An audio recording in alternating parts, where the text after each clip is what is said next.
Well, hello, friends. It is TexAgs Rewind presented by T-Mobile. Billy Liucci's there. Hi, Billy. I'm David Duno. Hi, Unio. What's up? How you doing? All right. So today, I don't know. I lost my train of thought. By the way, it's brought to you by T-Mobile. They want you to visit T-Mobile.com/across-America to learn how you get value and coverage through T-Mobile. So on the show, OB was back from his time there at the SEC meetings. Good times as always with OB. Yep. We talked a little bit about the baseball bunch was here, and it was all about Bronny's ego in that show. You were a little disappointed with how much love we gave him. Yeah, you guys, that was a little much, especially considering he won't even be at the game today. We're going to have to hold down the fort for him and let him know what happened. But, yeah, but at least it wasn't Zane. But show Clendenin some love every once in a while. OG Clendenin. The problem is he's right here to my right, and my view's always here. I always forget about him because he's here. I'm his blind side. We got to move him. Put him in your chair. Zane, let's talk about Zane's haircut and how much different his attitude has been since he got that cockier. cut. A lot cockier. I mean, seriously. Yeah. Like almost like a young punk. Yeah, this is what I would describe him as. When I first got here, we had young punk kid, normal hair. It was very, hey sir, how are you? Now it's not sir. It's like, dude, bro, what's up? It's bizarre to watch this metamorphosis. Yeah, and by the way, we had Billy on the show. We talked football. It was good. Speaking of bizarre metamorphosis, it's TexAgs Rewind. I don't know why people blew up on this report, but people were talking. I guess Ross Bjork tells the Chronicle that the first time A&M plays Texas, it'll be at Kyle Field. And I think, to me, thanks for saying it, but I think that should be a duh. It should be of course they're A&M. Of course you're going to host Texas the first time. Yeah. Well, I mean, there's got to be some respect shown to A&M through all this, right? Personally, I wouldn't care either way. You're a better team. You're a better program. You can play those guys anywhere, and you're better. Well, let me explain to you. But I understand that, A&M's in the SEC. They're coming into your league, and you're going to have to play that game again. So why wouldn't you schedule it where A&M's the home team? So let me explain to you why I think we're the better program beyond what the records have shown the last few years and the trajectory and the coach and all that. But there's a site, 247, that predicts A&M is going to play Oklahoma in the Sugar Bowl. Okay, they did their preseason bowl predictions. Okay. Do you want to guess where they have Texas? Alamo Bowl? The Texas Bowl. Texas Bowl. Taking on Kentucky. I wonder if their punter will be the MVP again. That could happen. I don't know who their punter is, but and by the way, got to be the only team that's ever had a punter as the MVP. I can't imagine there's been one.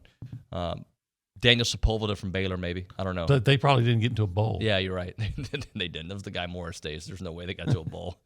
That being said, I almost look at the Sugar Bowl as they better. I'm looking beyond the Sugar Bowl. And that just shows you where they are right now. Yeah, okay. Sugar Bowl, sure, of course. Like I said, I think you go into this season and you expect you expect to win every game. Now, I don't think they're going to win every game. Right. But I don't think you go into a game, even the Alabama game, thinking, okay, well, we're going to lose this one. No, I think you're at a point in the program. And even Alabama has warts that nobody wants to talk about. I saw a team that you could run on last year. Have they gotten – do we know that they're going to be a lot better against the run? Because everybody knows they can rush the passer like crazy. Yeah. But are they going to be significantly better stopping the run? Are they going to be able to protect their quarterback? Because they didn't do a very good job of it last year, and their number one draft choice offensive tackle is no longer there. So is their offensive line going to be strong? Because you show me a championship team, I'll show you a good offensive line. So, but I understand that Alabama's going to be ranked number one, but I think A&M's at a point now where you just feel like that there's not a game on your schedule where you say, maybe if everything just goes well for you and they're not playing well, and if you get a break, you can get into the fourth quarter and maybe something will happen your way. And maybe if everything falls right, you have to win the game. I don't think A&M's there. I think A&M's at a point now where I don't have to play a perfect game to win. I can go out there. I've got talent. I'm going to beat you whether or not I made a mistake or two. I would like to kind of break down the teams in this regional from your perspective, what you've seen from them, what you've read about them, just some numbers to kind of examine. Scotty, if you want to start us off with Oral Roberts, some of the stuff you've learned about him. Well, the craziest thing of all is Kyle Stafford, their sports information director, used to do stats for me when I did Navasota football, Tim Stetler, and it's kind of weird that it comes around like this. They're a typical Oral Roberts team. They're a conference champion in the Summit League where you have to be the conference champion to go to NCAA play. They haven't been since 2018, so a lot like all the teams except for TCU, this is a new experience for the majority of their roster. Maybe they have some senior transfers that have played in NCAA games before. They have not played a whole lot of the higher level competition, but they beat Oklahoma. They beat Oklahoma State, and earlier in the year they won a 7-inning game against Ole Miss. Those are their 3 quad 1 wins. They will, come out and they're going to have analyzed A&M, going to put their best pitcher forward that they think can beat A&M. I don't know if that's going to be their number one guy all year long. Okay. Break some news there. Yeah. So Legend Smith is going to throw for Oral Roberts. So Legend Smith with an ERA under 3 is the matchup they like. It's going to be a good game for A&M if they can just pitch and play defense.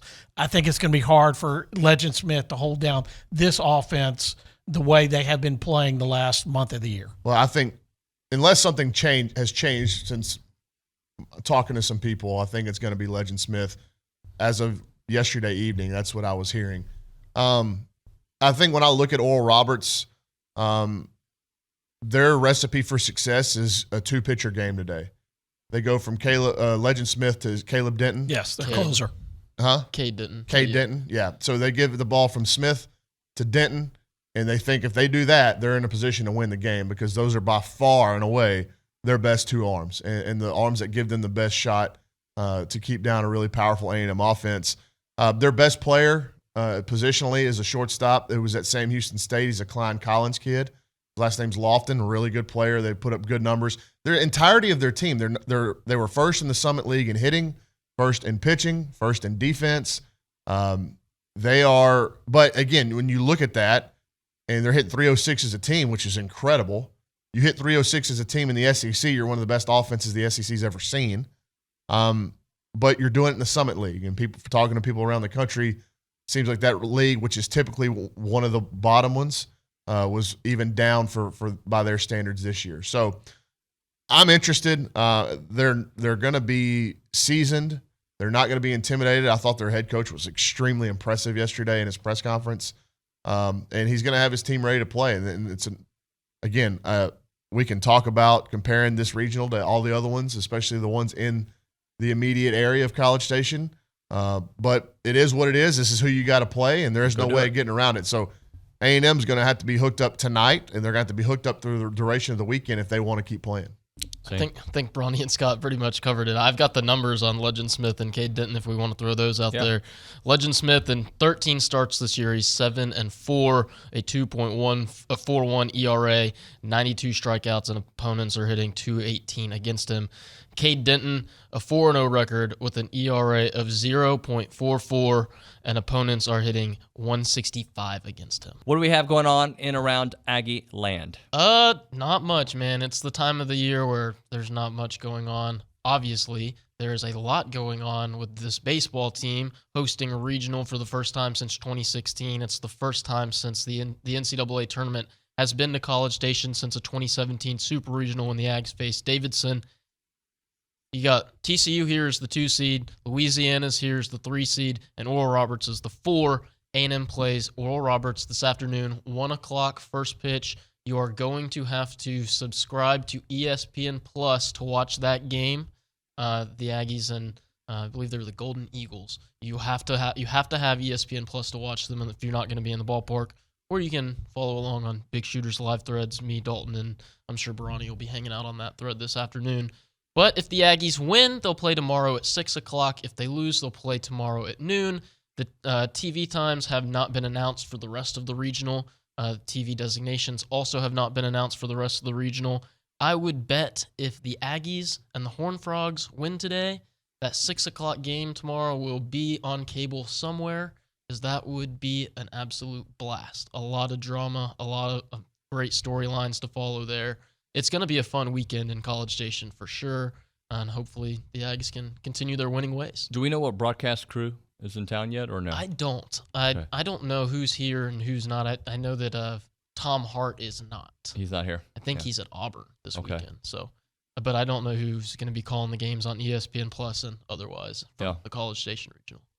And so 1 o'clock, and Dude, I'm excited. I am too. I mean, it didn't hit me until you said it. The last time they hosted a regional was when? It's 2016. That's a long time. That's a long time. And the postseason, so for reference, that was my freshman year. It's the last time they hosted a regional.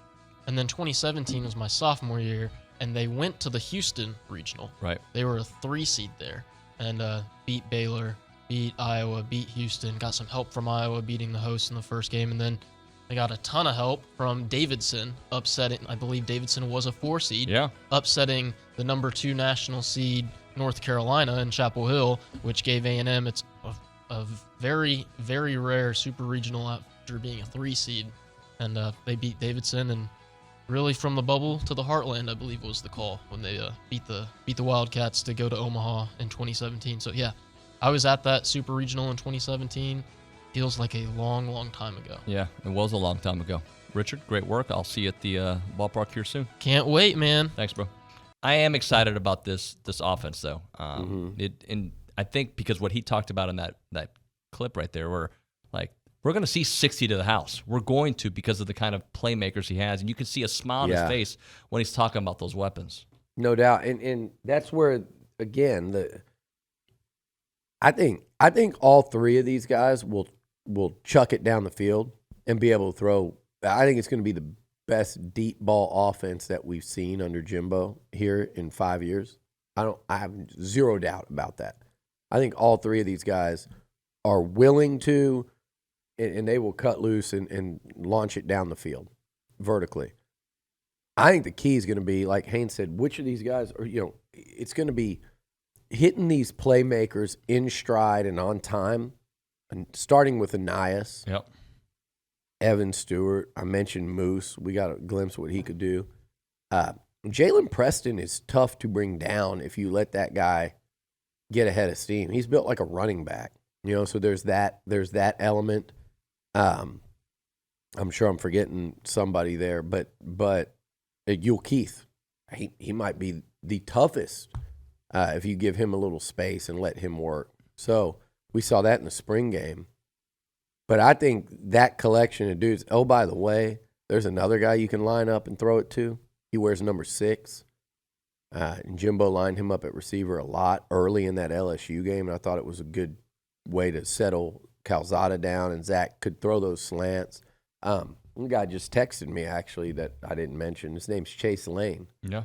And I know people can't wrap their head around someone saying that a guy's going to be a contributor that's going to make plays and help you win games versus being an All-American. There's some people on our message boards, there's a small group of them, that they get so upset because I'm like, do you guys – a lot of people don't remember the plays Chase made in 2020. He's a lot more mature physically, mentally, within the offense. We're talking about 2 years later now. He's faster. This kid's going to be a factor this year. He's going to make plays as a veteran receiver for Texas A&M. He's fast as hell.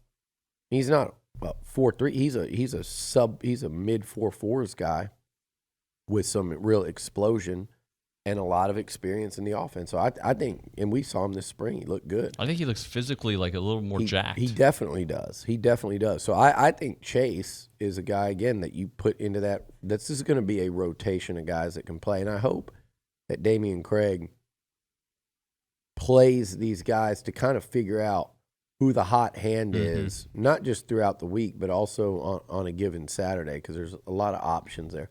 And maybe it's Anias and hopefully Evan are 2 guys where you go, okay, that's a current all SEC caliber guy and a future first round guy.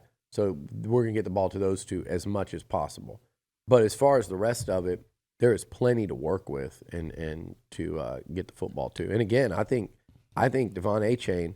I always talk about throwing the ball to running backs. Like Isaiah was really good, making plays in the passing game. But with Achane, I'm talking about lining up as an actual wide receiver and what he can do there as well. Yep. Before you leave, tell them. Hit the like button, smash it, click it, follow. What else? Watch, share, listen, subscribe. But really, subscribe to TexAgs Thank too, you. by the way. Don't forget that. Yeah. You've created this thing, but we want people to subscribe for the premium content. And then beyond. Like the interview with Haynes King yesterday. That's stacked. That's even a different level of greatness. Yeah, that's double subscription. I was about to say double prescription. Double subscription there with Haynes. You more of an Iceman guy or a Maverick guy? I watched it. I saw it. I haven't seen it yet. I like Maverick. The bigger question is, are you a Kelly McGillis guy or a Jennifer Connelly guy? Jennifer Connelly. Yeah. Times 10. I liked her dating all the way back to the Rocketeer. Don't tell me Kelly McGinnis is in the movie. Please don't tell me she's in it. No, she's not. She's. Yeah, it is. I did have Zane said Kelly McGillis was not attractive at all in the original, and I completely disagree with that. Very attractive in the original. And she just had a swag about her in that movie. Yeah. She was a card-carrying badass. But now, today, Connelly's I think Connelly's older than me. She is really good-looking in that movie. Pretty good in that movie, I hear. All right. That's Billy. Like I said, I liked her in The Rocketeer. There was a shopping where there's some movie. guy with like a jetpack Yeah. rocket that flew around. It was a really stupid movie. It was like a Disney movie, but that was kind of when I first. What was that movie where noticed she worked her. at a grocery store or something? There was, I don't know. Somebody will put it on the comments. Put it on the comments. I don't know any other Jennifer Connelly movies. I'm sure I do, but I can't think of them. All right, we're done. Bye.